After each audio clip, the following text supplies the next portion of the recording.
ಪ್ರಾಪಂಚಿಕ ಬದುಕಿನಲ್ಲಿ ಮಾನವನ ನಿಜವಾದ ಕರ್ತವ್ಯಗಳೇನು? ಜೀವನದಲ್ಲಿ ಸಮಚಿತ್ತತೆಯನ್ನು ಬೆಳೆಸಿಕೊಳ್ಳಬೇಕಾದ ಬಗೆ ಹೇಗೆ? ಸಮತೋಲನದ ಸಾಧನೆ ಬದುಕಿನಲ್ಲಿ ಸಾಧ್ಯವೇ ಎಂಬೆಲ್ಲ ಪ್ರಶ್ನೆಗಳಿಗೆ ಭಗವದ್ಗೀತೆಯ ಮೂಲಕ ಶ್ರೀ ಕೃಷ್ಣನ ನುಡಿಗಳು ನಮಗೆ ಸಾರ್ಥಕತೆಯನ್ನು ನೀಡುತ್ತದೆ. ಬನ್ನಿ, ಈ ಗೀತೆಯ ಸಾರವನ್ನು ತಿಳಿಯೋಣ.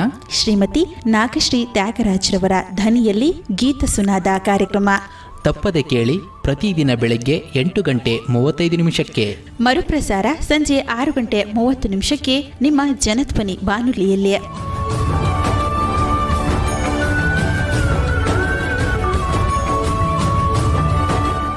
ಓಂ ಶ್ರೀಕೃಷ್ಣ ಪರಬ್ರಹ್ಮಣೇ ನಮಃ.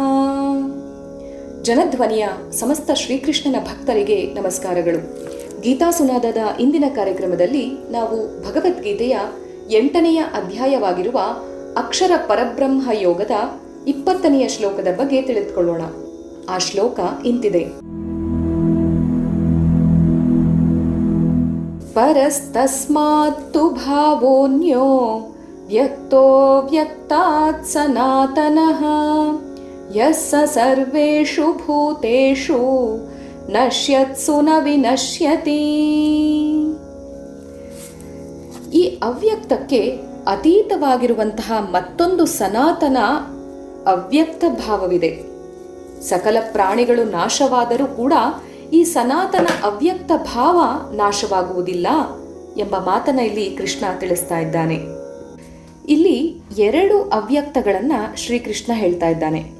ಒಂದು, ಈ ಪ್ರಪಂಚಕ್ಕೆ ಬರುವುದಕ್ಕೆ ಮುಂಚೆ ನಾವೆಲ್ಲ ಅವ್ಯಕ್ತ ಸ್ಥಿತಿಯಲ್ಲಿರ್ತೇವೆ, ಅಂದ್ರೆ ನಾವು ಗೊತ್ತಿಲ್ಲ ಹೇಗಿರ್ತೀವಿ ಅಂತ ಹೇಳಿ. ಆದರೆ ಅವುಗಳಲ್ಲಿ ಅವಿದ್ಯೆ ಅನ್ನುವಂಥದ್ದು ಒಂದು ಬೀಜ ರೂಪದಲ್ಲಿ ಇರುತ್ತೆ. ಯಾವಾಗ ಅವಕಾಶ ಸಿಕ್ಕುತ್ತೋ ಆಗ ಪುನಃ ಮೇಲೇಳ್ತದೆ. ಬೀಜದಲ್ಲಿ ಗಿಡ ಹೇಗೆ ಸುಪ್ತಾವಸ್ಥೆಯಲ್ಲಿದೆಯೋ ಹಾಗೆ ನಾವು ಸುಷುಪ್ತಿಗೆ ಹೋದ್ರೆ ಅವಿದ್ಯೆ ಅನ್ನುವಂಥದ್ದು ಬೀಜ ರೂಪದಲ್ಲಿರುತ್ತೆ. ಆದರೆ ಅಲ್ಲಿಂದ ಎದ್ದು ಕನಸಿಗೋ ಜಾಗೃತಾವಸ್ಥೆಗೋ ಬಂದ್ರೆ ಸಾಕು, ಆಗಲೇ ಅವು ನಮ್ಮನ್ನ ಮೆಟ್ಟಿಕೊಳ್ಳುವಂಥದ್ದು. ಕೆಲವು ವೇಳೆ ಈ ಜೇನುಗೂಡನ್ನ ಕೆಣಕಿ ನೀರಿನಲ್ಲಿ ಮುಳುಗ್ತೇವೆ ಅವುಗಳಿಂದ ಪಾರಾಗೋದಕ್ಕೆ. ಆದರೆ ಅವು ನೀರಿನ ಮೇಲೆಯೇ ಹಾರಾಡ್ತಾ ಇರುತ್ತೆ. ಯಾವಾಗ ನಾವು ನೀರಿನ ಮೇಲೆ ಮುಖ ಇಡುತ್ತೇವೆಯೋ ಆಗ ಅವು ನಮ್ಮನ್ನು ಕಚ್ಚಲು ಸಿದ್ಧವಾಗ್ಬಿಡ್ತವೆ. ಇಲ್ಲಿ ಅವ್ಯಕ್ತ ಎಂಬುವಂಥದ್ದು ಹಾಗಿದೆ, ನಮ್ಮ ಹಿಂದೆ ಮುಂದೆ ಕಾಡುವುದಕ್ಕೆ ಸಿದ್ಧವಾಗಿದೆ. ಮತ್ತೊಂದು ಅವ್ಯಕ್ತವೇ ಸನಾತನವಾಗಿರುವಂಥದ್ದು. ಅಲ್ಲಿ ಯಾವ ಸಂಸ್ಕಾರವೂ ಇಲ್ಲ, ಯಾವ ಅಜ್ಞಾನವೂ ಇಲ್ಲ, ಅದು ಯಾವಾಗಲೂ ಇರುವಂಥದ್ದು. ಈ ಪ್ರಪಂಚವೆಲ್ಲ ಬರುವುದಕ್ಕೆ ಮುಂಚೆ ಅದು ಇತ್ತು. ಈ ಪ್ರಪಂಚವೆಲ್ಲ ನಾಶವಾದ ಮೇಲೂ ಕೂಡ ಅದು ಇರುತ್ತದೆ. ಆ ಅವ್ಯಕ್ತ ಬೇರೆ, ಅದು ಭಗವಂತನಿಗೆ ಸೇರಿದ ಅವ್ಯಕ್ತ. ನಮ್ಮ ಅವ್ಯಕ್ತ ಸ್ಥಿತಿ ಅಥವಾ ನಮ್ಮ ಸಮುದಾಯವನ್ನೆಲ್ಲ ಸೇರಿದ ಪ್ರಳಯ ಕಾಲದ ಅಥವಾ ಸೃಷ್ಟಿಗೆ ಮುಂಚಿನ ಅವ್ಯಕ್ತ ಸ್ಥಿತಿ ಬೇರೆ. ಇವುಗಳೆಲ್ಲ ಈಗ ಕಾಣದೇ ಇದ್ರೂ ಕೂಡ ಮುಂದೆ ಯಾವುದೋ ರೂಪದಲ್ಲಿ ಕಾಣಿಸಿಕೊಂಡು ನಮ್ಮ ಕರ್ಮಗಳನ್ನು ಸವಿಸಬೇಕಾಗಿದೆ. ಆ ಭಗವಂತನ ಅವ್ಯಕ್ತ ಸ್ವರೂಪವಾದರೂ ಯಾವ ಕರ್ಮ ನಿಯಮಕ್ಕೂ ಕೂಡ ಒಳಪಟ್ಟಿಲ್ಲದ ಒಂದು ಸ್ಥಿತಿ. ಅದೆಂದಿಗೂ ನಾಶವಾಗುವುದಿಲ್ಲ. ಮಡಿಕೆ ಕುಡಿಕೆಗಳನ್ನು ಒಡೆದು ಹಾಕಿದ್ರೆ ಅದರೊಳಗಡೆ ಇರುವಂಥ ಆಕಾಶವನ್ನು ನಾವು ಹೇಗೆ ಒಡೆದು ಹಾಕಲಾರವೋ ಹಾಗೆ ಪರಮಾತ್ಮನ ಒಂದು ಅವ್ಯಕ್ತ ಸ್ಥಿತಿ ಅನ್ನುವಂಥದ್ದು. ಅದಕ್ಕೊಂದು ಉದಾಹರಣೆ ಅಂತಂದರೆ, ಶಾಲೆಯ ಒಂದು ತರಗತಿಯಲ್ಲಿ ಒಂದೇ ಒಂದು ಕರಿಯ ಹಲಗೆ ಮೇಲೆ ಅನೇಕ ಉಪಾಧ್ಯಾಯರುಗಳು ಬರೀತಾರೆ. ಗಣಿತದ ಉಪಾಧ್ಯಾಯರು ಬರೆದಿರುವಂಥ ಅಂಕೆ ಸಂಖ್ಯೆಗಳನ್ನೆಲ್ಲ ಪೂರ್ತಿ ಒರೆಸಿ ಭೂಗೋಳವನ್ನು ಕಲಿಸುವಂಥ ಉಪಾಧ್ಯಾಯರು ಭೂಪಟವನ್ನು ಬಿಡಿಸ್ತಾರೆ. ಅದೇ ಹಲಗೆಯ ಮೇಲೆ ರಸಾಯನಶಾಸ್ತ್ರವನ್ನು ಕಲಿಸುವಂತಹ ಉಪಾಧ್ಯಾಯರು ಬಂದಾಗ ಭೂಪಟವನ್ನು ಅಳಿಸಿ ರಸಾಯನಶಾಸ್ತ್ರದ ನಿಯಮಗಳನ್ನು ಬರೀತಾರೆ. ಇತಿಹಾಸವನ್ನು ಕಲಿಸುವ ಉಪಾಧ್ಯಾಯರು ತರಗತಿಗೆ ಬಂದಾಕ್ಷಣ ಅದೇ ಹಲಿಗೆಯ ಮೇಲೆ ಇರುವಂಥದ್ದನ್ನು ಪೂರ್ತಿ ಒರೆಸಿಬಿಟ್ಟು ರಾಜ ಮಹಾರಾಜರು ಆಳಿದ ಕಾಲಗಳನ್ನು ಬರೀತಾರೆ. ಹೀಗೆ ಪ್ರತಿಯೊಬ್ಬ ಉಪಾಧ್ಯಾಯನು ಕೂಡ ಆ ಕರಿ ಹಲಗೆಯ ಮೇಲೆ ಬರೆದಿದ್ದಾನೆ. ಅಲ್ಲಿ ಇರುವಂಥದ್ದು ಕರಿ ಹಲಗೆ ಅನ್ನುವಂಥದ್ದು ಒಂದೇ, ಅದು ಬದಲಾವಣೆ ಆಗಲಿಲ್ಲ. ಅದೇ ರೀತಿ ಇಡೀ ಪ್ರಪಂಚದ ಒಂದು ಸೃಷ್ಟಿ, ಸ್ಥಿತಿ ಮತ್ತು ಲಯ ಇವು ಮೂರೂ ಕೂಡ ಬದಲಾವಣೆಗಳು ಬದಲಾಗದ ಯಾವುದೋ ಒಂದು ಅಧಿಷ್ಠಾನದಿಂದಾಗಿ ನಡೆಯಲು ಸಾಧ್ಯ. ಈ ಶಕ್ತಿಯು ಅವಿನಾಶಿಯಾದ ಒಂದು ತತ್ವ. ಇದನ್ನ ಪರಮಾತ್ಮ ಇಲ್ಲಿ ಹೇಳ್ತಿರುವಂಥದ್ದು. ನಾಶವಾಗುವ ಭೂತಗಳಲ್ಲಿ ಇದು ಇದ್ದರೂ ಕೂಡ ಅದು ಅವಿನಾಶಿಯಾದಂಥ ಒಂದು ತತ್ವ. ಅದೇ ತರಗತಿಯಲ್ಲಿ ಸಂಜೆಯ ಹೊತ್ತು ಉಪಾಧ್ಯಾಯರು ಮತ್ತು ಹುಡುಗರು ತರಗತಿಯನ್ನ ಬಿಟ್ಟು ಹೋದ ಮೇಲೂ ಕೂಡ ಆ ಕರಿಹಲಿಗೆಯು ಬದಲಾಗದೆ ಹಾಗೇ ಇರುತ್ತದೆ. ಅದೇ ರೀತಿ ಬುದ್ಧಿಯನ್ನು ಬೆಳಗುವ ಆತ್ಮ ಚೈತನ್ಯವು ಅವ್ಯಕ್ತ ಸ್ವರೂಪವಾಗಿದ್ದು, ಅರ್ಥಾತ್ ಇಂದ್ರಿಯ, ಮನಸ್ಸು ಮತ್ತು ಬುದ್ಧಿಗಳಿಗೆ ಅಗೋಚರವಾಗಿದ್ದು, ಶರೀರ, ಮನಸ್ಸು, ಬುದ್ಧಿಗಳೆಂಬ ನಾಶವುಳ್ಳ ಸ್ವರೂಪದ ಈ ಉಪಾಧಿಯಲ್ಲಿದ್ದರೂ ಕೂಡ ಅದು ಅವಿನಾಶಿ. ಹೀಗೆ ಅವ್ಯಕ್ತ ಪ್ರಕೃತಿಯು ವ್ಯಕ್ತವಾಗಿರುವಂತಹ ಜೀವರಾಶಿಗಳಿಗೆ ಕಾರಣವಾಗಿರುವಂಥದ್ದು. ವೇದಾಂತದಲ್ಲಿ ಇದನ್ನೇ ಅವಿದ್ಯಾ ಎಂದು ಕರೆಯುವುದುಂಟು. ಅವಿದ್ಯೆಯು ಯಾವುದೇ ಒಂದು ಇರುವ ವಸ್ತುವಿನ ಬಗ್ಗೆ ಆಗಿರಬೇಕು. ಇಲ್ಲದ ವಸ್ತುವಿನ ಬಗ್ಗೆ ಅವಿದ್ಯೆ ಇರುವಂಥದಕ್ಕೆ ಸಾಧ್ಯವೇ ಇಲ್ಲ. ನನ್ನ ಬಾಲದ ಬಗ್ಗೆ ನನಗೆ ಅವಿದ್ಯೆ ಇಲ್ಲ, ಏಕೆಂದರೆ ನನಗೆ ಬಾಲವೇ ಇಲ್ಲ.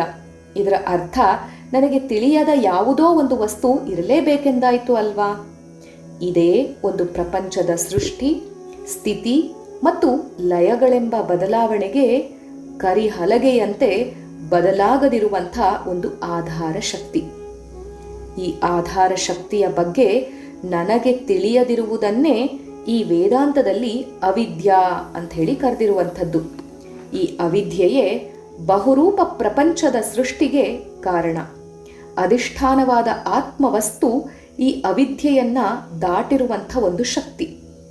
ಹೀಗೆ ಈ ಅವ್ಯಕ್ತ ವಸ್ತುವೇ ಪರಮಾತ್ಮನೋ ಅಥವಾ ಅದಕ್ಕಿಂತ ಪರಮಗತಿ ಎನಿಸಿಕೊಳ್ಳುವಂಥದ್ದು ಇನ್ನೇನಾದರೂ ಇದೆಯಾ ಅಂಥೇಳಿ ನಾವು ಪ್ರಶ್ನೆ ಮಾಡಿದ್ರೆ ಅದಕ್ಕೆ ಮುಂದಿನ ಶ್ಲೋಕದಲ್ಲಿ ಭಗವಂತ ಉತ್ತರ ಕೊಡ್ತಾನೆ. ಹಾಗಾಗಿ ಅವ್ಯಕ್ತವಾಗಿರುವಂಥದ್ದೆಲ್ಲ ಶ್ರೇಷ್ಠವೂ ಸನಾತನವೂ ಆಗಿರುವಂಥ ಬ್ರಹ್ಮತತ್ವವೂ ಇದೆ.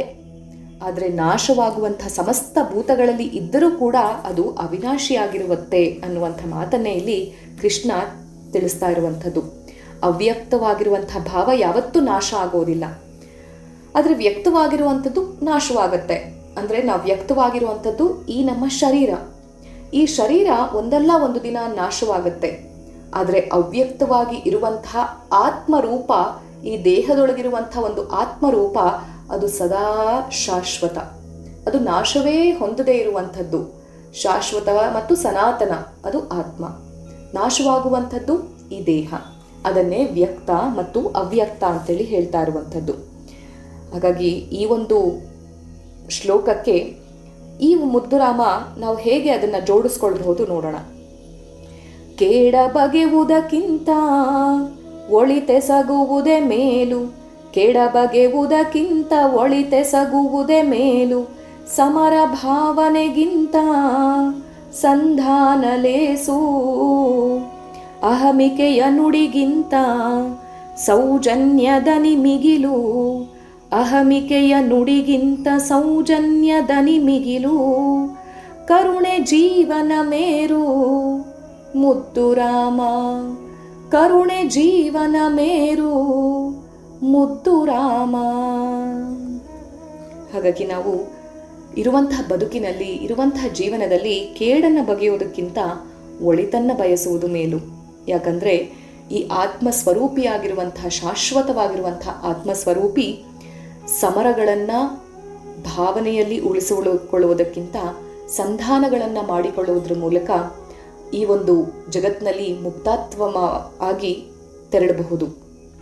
ಅಹಮಿಕೆಯ ನುಡಿಗಿಂತ ಸೌಜನ್ಯ ದನಿ ಅನ್ನುವಂಥದ್ದು ಯಾವಾಗಲೂ ಮಿಗಿಲು. ಅಹಮಿಕೆಯಲ್ಲಿ ನುಡಿಯೋದಕ್ಕಿಂತ ಸೌಜನ್ಯದಲ್ಲಿ ಇದ್ದಾಗ ನಾವು ಬದುಕಿನಲ್ಲಿ ಒಂದು ಸಾರ್ಥಕತೆಯನ್ನು ಪಡಿಬಹುದು. ಹಾಗಾಗಿ ಕರುಣೆ ಅನ್ನುವಂಥದ್ದು ಜೀವನದ ಮೇರು ಪಂಕ್ತಿ. ಸಹಜವಾಗಿ ಜೀವನದಲ್ಲಿ ಏರುಗತಿಯನ್ನು ನಾವು ಸಾಗಬೇಕು ಅಂತಂದರೆ ಕರುಣೆಯಿಂದ ಇರಬೇಕು. ಆ ಕರುಣೆಯೇ ನಮಗೆ ಯಾವಾಗಲೂ ಈ ಜೀವನಕ್ಕೆ ಋಣಿ ಅನ್ನುವಂಥ ಅಂಶವನ್ನೇ ಇಲ್ಲಿ ಕೃಷ್ಣ ತಿಳಿಸಿರುವಂಥದ್ದು. ಹಾಗಾಗಿ ಸದಾ ನಾವು ಅತ್ತ ಕಡೆ ಗಮನವನ್ನು ಹರಿಸೋಣ. ಸರ್ವಂ ಶ್ರೀ ಕೃಷ್ಣಾರ್ಪಣಮಸ್ತು.